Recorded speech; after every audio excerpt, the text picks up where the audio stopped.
আমাদের যে টপিক সেটা হচ্ছে lysosomes. Lysosomes are a kind of waste disposal system of a cell. Lysosome কি? আমাদের একটা waste disposal system. Waste disposal system মানে হচ্ছে আমাদের বডির যে সেলের মধ্যে ওয়েস্ট ম্যাটেরিয়ালসগুলো ওগুলোকে বের করা আমাদের লাইসোজোমের কাজ। Lysosomes helps to keep the cell clean by digesting any foreign materials as well as own out cell organelles. বলছে লাইসোজোমের কাজ কি? লাইসোজোমের কাজ হচ্ছে ফরেন ম্যাটেরিয়ালস, আমাদের বাইরের থেকে সেলের ভেতরে যে ম্যাটেরিয়ালসগুলো আছে ওগুলোকে ডাইজেস্টিং করা, অথবা আমাদের যে সেল অর্গানিজ, ওন আউট বলতে যে সেল অর্গানিজ নষ্ট হয়ে গেছে, যে সেল অর্গানিজগুলো ড্যামেজ হয়ে গেছে, ওই সেল অর্গানিজগুলোকে কী করা? ক্লিয়ার আউট করা বা ডাইজেস্ট করা। ওটা হচ্ছে আমাদের কার কাজ? লাইসোজোমের কাজ। Foreign materials entering the cell such as bacteria or food as well as old organisms end up in the lysosomes which break them into small pieces. এখন কিছু ফরেন ম্যাটেরিয়ালসের মধ্যে খাওয়া হতে পারে অথবা ব্যাকটেরিয়া হতে পারে, এগুলো যখন শরীরের মধ্যে ঢুকে কোথায় যায়? লাইসোজোমের মধ্যে যায়। এবং যে কোনো একটা ওন আউট সেল অর্গানালি ওটাও লাইসোজোমের মধ্যে গিয়েই সেই সব ব্রেকডাউন করে এবং ছোট ছোট পিসে তারা বিভক্ত হয়ে যায়। Lysosomes are able to do this because they contain powerful digestive enzyme capable of breaking down all organic materials. এখন লাইসোজোম জিনিসটা করতে পারে কেন? বিকজ লাইসোজোমের মধ্যে এক ধরনের খুব পাওয়ারফুল ডাইজেস্টিভ এনজাইম আছে, যেটা নাকি সে সিক্রেশন করে ছেড়ে সে কী করতে পারে? যে কোনো অর্গানিক ম্যাটেরিয়ালসকে ডাইজেস্ট করতে পারে, মিনস ব্রেকডাউন, ছোটো ছোটো পার্টে ব্রেকডাউন করতে পারে, এরপর ডাইজেস্ট করতে পারে। লাইসোজোম কী করে? লাইসোজোমের মেইন কাজ হচ্ছে যে কোনো ওয়েস্ট ম্যাটেরিয়ালসকে শরীর সেল অর্গানিজ থেকে সেল থেকে বের করে দেওয়া। এখন এর জন্য তার কাছে কি আছে? এদের কাছে একটা পাওয়ারফুল ডাইজেস্টিভ এনজাইম আছে, যেই এনজাইম দিয়ে সে যে কোনো কমপ্লেক্স সিস্টেমসকে সেলের বাইরের থেকে কেউ আসছে অথবা সেলের ভেতরে যে সেল অর্গানিজগুলো আছে যেগুলো ড্যামেজ হয়ে গেছে ওগুলোকে তারা ওই ডাইজেস্টিভ জুস দিয়ে ব্রেকডাউন করতে পারে, ব্রেকডাউন করে খুব সহজে ডাইজেস্ট করে ফেলতে পারে। During the disturbance in cellular metabolism, for example, when the cell gets damaged, lysosome may burst and the enzyme digests their own cell. এখন কি? during the disturbance of cellular metabolism, দেখো disturbance বলতে আমাদের বডির মধ্যে ডিস্টার্বেন্স যেমন দেখা দেয়। এখন আমাদের বডি তো ফার্স্ট ক্লাস চলছে, হঠাৎ করে জ্বর উঠলো, সর্দি হলো, কাশি হলো, ঠিক আছে, পেট ব্যথা, এগুলো this are the disturbance of metabolism. Same সেলের মধ্যে ডিস্টার্বেন্স দেখা দিলে অনেক সেল অর্গানিজ আছে ড্যামেজ হয়ে যাচ্ছে, অথবা অনেক সেল আছে ড্যামেজ হয়ে যাচ্ছে। তো যখন ড্যামেজড হয়ে যায় তখন লাইসোজোমের কাজ হচ্ছে ওই সেলগুলোর মধ্যে ডাইজেস্টিভ জুস সিক্রেট করা এবং ওগুলোকে ডাইজেস্ট করে ফেলা। দ্যাট মিনস কি? Lysosome may burst and the enzyme digest their own cell. এটা কি হচ্ছে? লাইসোজোম কি সেলের একটা পার্ট, আবার লাইসোজোম কাকে খাচ্ছে? ওই সেলটাকে ডাইজেস্ট করে ফেলছে, দ্যাট নিজেকে নিজে খেয়ে ফেলছে। Therefore, lysosomes are known as the suicide bags of the cell. Lysosome কি সুইসাইড ব্যাগ? দেখো লাইসোজোম কি সেলের একটা পার্ট, লাইসোজোম সেলের একটা পার্ট, কিন্তু যদি আমাদের কোনো সেল অথবা সেল ড্যামেজ হয়ে যায় তখন কি হয়? ওই সেলটাকে অথবা সেল অর্গানটাকে লাইসোজোম খেয়ে নিচ্ছে, মিনস ডাইজেস্ট করে তো খেয়ে নাও কেন নিচ্ছে, দ্যাট মিনস সে নিজেই খাচ্ছে। That's why we called him the suicide bag. Structural lysosomes are membrane bound sacs filled with digestive enzyme. সাধারণত লাইসোজোম কি মেমব্রেন বাউন্ড, মানে তার বাইরে মেমব্রেন আস্তরণ আছে, sac filled and digestive enzyme. Sac filled বলতে এগুলো গোলাকার বলের মতো দেখতে হয় এবং যার মধ্যে ডাইজেস্টিভ ভরপুর থাকে। These enzymes are made by rough endoplasmic reticulum. আর এই এনজাইমগুলো কি দিয়ে তৈরি? রাফ এন্ডোপ্লাজমিক রেটিকুলাম দিয়ে তৈরি। এখন লাইসোজোম কোথায় আছে ওটা দেখে দিই।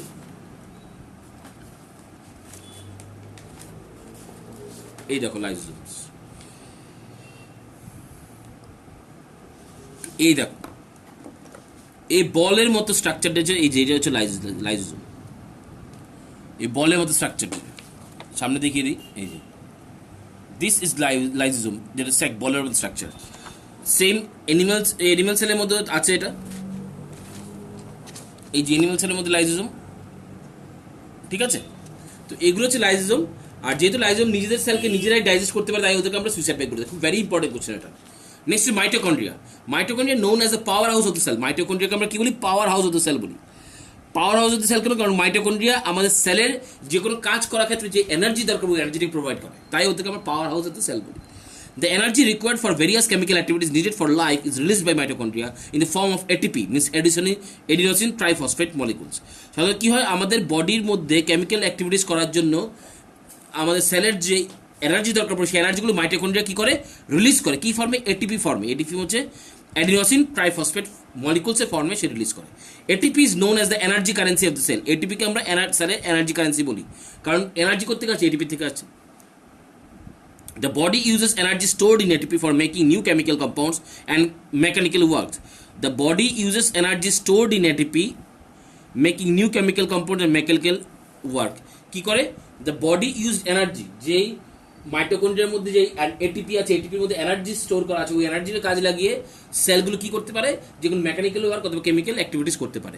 Mitochondria have two membrane covering instead of just one. মাইটোকন্ড্রিয়ার মধ্যে দুইটা কাভারিং আছে, মেমব্রেন কভারিং দুইটা আস্তরণ আছে, ঠিক আছে। The outer membrane is very porous while the inner membrane deeply folded. Outer membrane যেটা পোরাস, পোরাস ছিদ্রালু, ছিদ্র, ছোট ছোট ছিদ্র থাকে আউটার মেমব্রেন। আর আমাদের যে ভেতরের যে মেমব্রেন আছে ফোল্ডেড, ফোল্ডেড বলতে ডিপলি ফোল্ডেড বলতে খুব ব্যাকরণ ব্যাকরণ। ডিপলি ফোল্ডেড কি করে বোঝাবো, this are call deeply folded. দেখো ডিপলি ফোল্ড মানে এরকম, এই যে ডিপলি ফোল্ডেড, এই যে ফোল্ড করা, this is call deeply folded, ঠিক আছে। এখন এটার উপরে বাইরের আস্তরণটা থাকবে, এই একটা আউটার লেয়ার, এর ভিতরটা হচ্ছে ইনার লেয়ার, এটা ডিপলি ফোল্ডেড থাকবে, এই যে ডিপলি ফোল্ডেড। এখন this folds create a large surface area for ATP generating of chemical reaction. এখন এই যে ফোল্ডসগুলো আছে, এই ফোল্ডসগুলো কেন থাকে, এই ফোল্ডগুলো লার্জ সারফেস এরিয়া ক্রিয়েট করে, বিশাল বড় সারফেস এরিয়া ক্রিয়েট করে, যেগুলোর মধ্যে নাকি এটিপি ফর্মেশন হয়, এটিপি জেনারেশন হয়। Mitochondria are strange organism in the sense that they have their own DNA and ribosome. মাইটোকন্ড্রিয়াকে আমরা স্ট্রেঞ্জ অর্গানিজ বলে থাকি, কেন? মাইটোকন্ড্রিয়ার মধ্যে নিজস্ব ডিএনএ এবং রাইবোজোম আছে। নিজস্ব ডিএনএ এবং রাইবোজোম আমরা কোথায় দেখতে পেয়েছিলাম? আমরা আগে পড়েছিলাম এন্ডোপ্লাজমিক রেটিকুলামের মধ্যে কি থাকে, রাইবোজোম থাকে। আর ডিএনএ কোথায় থাকে? ডিএনএ হচ্ছে ক্রোমাটিন বা ক্রোমোজোমের মধ্যে ডিএনএ থাকে, কিন্তু ডিএনএ এবং রাইবোজোম দুটোটাই কার মধ্যে আছে? মাইটোকন্ড্রিয়ার মধ্যে। সাংঘাতিক ব্যাপার। ডিএনএর জন্য সে কি করতে পারে? সেল ফরমেশন করতে পারছে বা নতুন করে নিজের আরেকটা মাইটোকন্ড্রিয়া তৈরি করতে পারবে, same characteristic. Second thing, ribosome আছে মানে প্রোটিন সিনথেসাইজ করতে পারবে। Therefore mitochondria are able to make some of their own protein. তাই যেহেতু মাইটোকন্ড্রিয়ার ডিএনএ এবং রাইবোজোম আছে, তাই মাইটোকন্ড্রিয়ার নিজস্ব প্রোটিনটা নিজেই তৈরি করতে পারে। এখন মাইটোকন্ড্রিয়া দেখতে কেমন দেখো,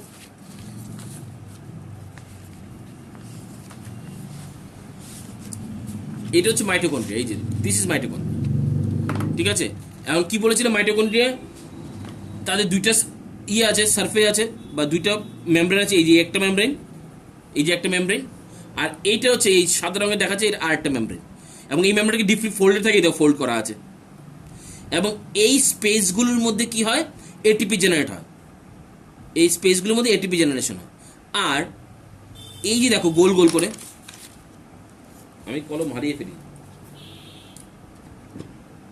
এই যে এরকম এরকম নেকলেসের মতো কি হয়, এরকম গোল গোল করে ডিএনএ থাকে, এই নেকলেসের মধ্যে গোল গোল করে ডিএনএ থাকে। ডিএনএ গুলো কি?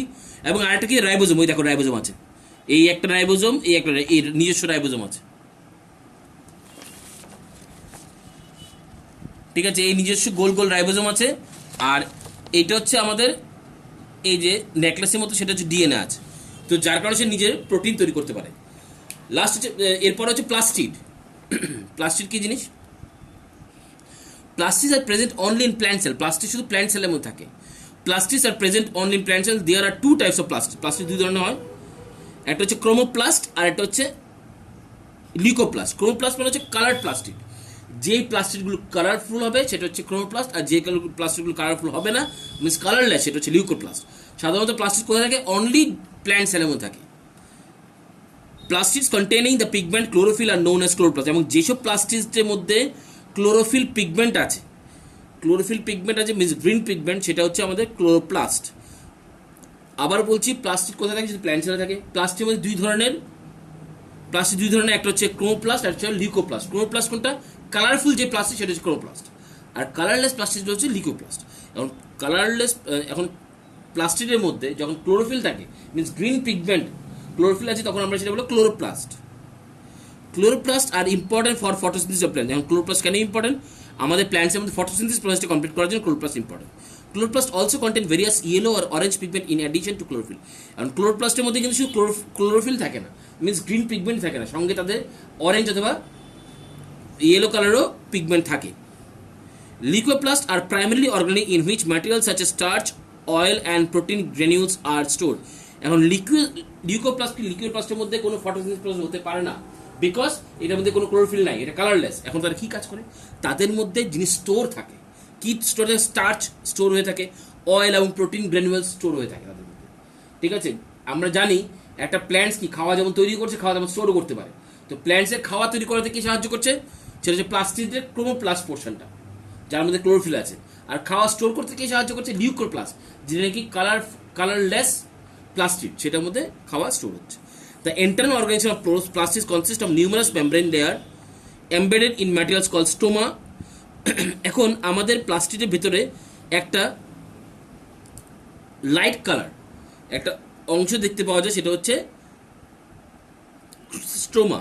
The internal organisation of plastic consist of numerous membrane layer, অনেকগুলো মেমব্রেন লেয়ার থেকে, মিনস লেয়ার্স থাকে, যেগুলো আমরা বলি stroma. Plastid are similar to mitochondria external surface. প্লাস্টিডের যে এক্সটার্নাল স্ট্রাকচার মানে বাইরের যে স্ট্রাকচারটা, মিনস মেমব্রেন স্ট্রাকচারটা মোটামুটি দেখতে মাইটোকন্ড্রিয়ার মতো হয়। Like the mitochondria plastid also have their own DNA rhizome. এখন আরেকটা জিনিস কি বলেছে, মাইটোকন্ড্রিয়ার মতোই প্লাস্টিডেরও কি থাকে, নিজস্ব ডিএনএ এবং রাইবোজোম থাকে। দেখো এখানে প্লাস্টিড দেখাচ্ছি, এই যে এটা হচ্ছে প্লাস্টিড। ঠিক আছে, এই যে দেখো দুইটা লেয়ার আছে প্লাস্টিডে, যেমন মাইটোকন্ড্রিয়ার মধ্যে দুইটা লেয়ার ছিল মেমব্রেনে, এরকম দুইটা layer, outer membrane, inner membrane. এটা হচ্ছে আউটার আর এটা হচ্ছে ইনার। আর এই ভিতরের মধ্যে ভিতরে একদম লাইট কালারের একটা স্ট্রাকচার থাকে, সেটা হচ্ছে স্টোমা। আর এগুলো হচ্ছে আমাদের ডিফারেন্ট গ্র্যানিউলস, এগুলোর মধ্যেই আমাদের এই তো স্ট্যাক করে আছে একটা, এগুলোর মধ্যে আমাদের ওই ক্লোরোপ্লাস্ট মিনস ক্লোরোফিল অ্যাড করা থাকে।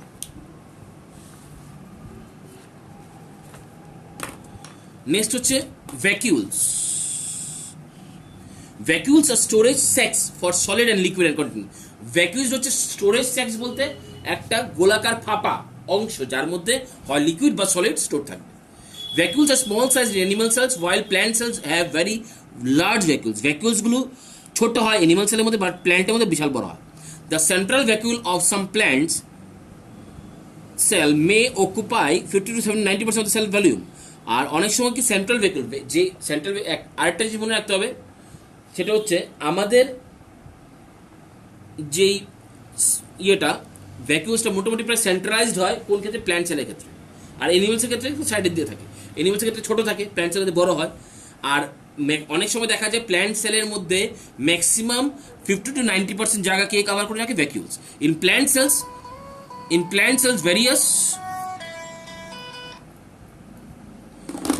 cells vacuoles are full of cell sap and provide turgidity and rigidity of the cell. In plant cell vacuoles are full of cell sap বলতে একটা লিকুইড পোর্শন ভ্যাকুলসের মধ্যে থাকে, যেটা নাকি আমাদের ওই সেলটাকে রিজিডিটি প্রোভাইড করে, রিজিডিটি বলতে শক্তি প্রদান করে এবং শক্ত হয়। This include amino acids, many substance of important, আরেকটা জিনিস বলছে many substance of importance in the life of the plant cells are stored in vacuoles. আরেকটা জিনিস হচ্ছে, একটা হচ্ছে রিজিডিটি প্রোভাইড করে কি করে, এটার মধ্যে সেল স্যাপ থাকে, liquid, one kind of liquid থাকে যেটা নাকি রিজিডিটি প্রোভাইড করছে। আর সেকেন্ড কি হচ্ছে, আমাদের প্ল্যান্টসের ফাংশন করার ক্ষেত্রে কিছু এমন জিনিস আছে যেগুলোকে স্টোর করে রাখে। সেগুলো কি কি হতে পারে, অ্যামাইনো অ্যাসিড আছে, সুগার আছে, and various organic acid and some proteins. এগুলো আমাদের ওই ভ্যাকুলসগুলোর মধ্যে স্টোর থাকে। ভ্যাকুলস একটা খালি ব্যাগের নয় অংশ, ঠিক আছে। In single celled organism like amoeba, the food vacuoles contain the food item that amoeba has consume. In some unicellular organism, specialised vacuoles also play important role in expelling excess water and some waste material. এখন কি বলছে, অ্যামিওবার মধ্যে কিন্তু ভ্যাকুলস থাকে। ভ্যাকুলসের কাজ কি, অ্যামিওবার ভ্যাকুলসের কাজ হচ্ছে অ্যামিওবা বাইরের থেকে যে খাওয়াটা স্টোর করলো, যে খাওয়াটা সে নিল, ঠিক আছে, কোন প্রসেসে, এন্ডোসাইটোসিস, ঠিক আছে, ওই প্রসেসে খাওয়াটা যে নিল, ওই খাওয়াটাকে সে ওই ভ্যাকুলসগুলোর মধ্যে স্টোর করে রাখে। এখন সেকেন্ড জিনিস, ইচ সেল দাস, আরেকটা জিনিস বলেছে, আবার অনেক ক্ষেত্রে কি হয়, যেগুলো ওই ইউনিসেলুলার অর্গানিজমসগুলো কি হয়, তার ওই ভ্যাকুলসের মধ্যে এক্সেস ওয়াটার অথবা সাম ওয়েস্ট স্টোর করে রাখে, এরপরে ওই ভ্যাকুলসগুলো থেকে বের করে দেয় ইউনিসেলুলার ক্ষেত্রে। Each cell thus acquires structure and ability to function because of organization its membrane and organelles in specific ways. এখন এখান থেকে আমরা বুঝতে পারছি প্রতিটা সেল যে কাজ করতে পারে, প্রতিটা সেলের যে কাজ করার ক্ষমতাটা কোথা থেকে, ডিউ টু মেমব্রেন, তার মেমব্রেনটা স্ট্রাকচারটা যে লেয়ার দিয়ে তৈরি তার মধ্যে ম্যাটেরিয়ালস থাকার জন্য এবং অর্গানেলস থাকার জন্য এটা কি বিভিন্ন ধরনের কাজ করতে পারে। Cell thus has a basic structural organisation, তাই সেলের মধ্যে একটা বেসিক স্ট্রাকচারাল অর্গানাইজেশন আছে। কেন? এটা হেল্প করে এটা কাজ করার জন্য। This helps the cells to perform functions like respiration, obtaining nutrition and cleaning of waste materials or forming new protein. এবং এই যে সেলের যে স্ট্রাকচারটা ওটা সেলটাকে কী করতে সাহায্য করছে, ওটা সেলকে রেসপিরেশন প্রসেসে হেল্প করতে সাহায্য করছে, obtaining নিউট্রিশন নিতে সাহায্য করছে, and cleaning of waste materials and forming new protein, waste material clean করতে এবং প্রোটিন ফর্ম করতে সাহায্য করে। Thus the cell is the fundamental structure unit of living organisms, it also the basic function unit of life. যার কারণে সেলকে আমরা fundamental structural unit বলে থাকি। ফান্ডামেন্টাল বলতে এটাই আমাদের মেইন স্তম্ভ, এটা আমাদের বডিটাকে তৈরি করে, প্লাস ফাংশনাল ইউনিটটা হয় না, এটা আমাদের ফাংশন। একটা হচ্ছে structural unit plus functional unit.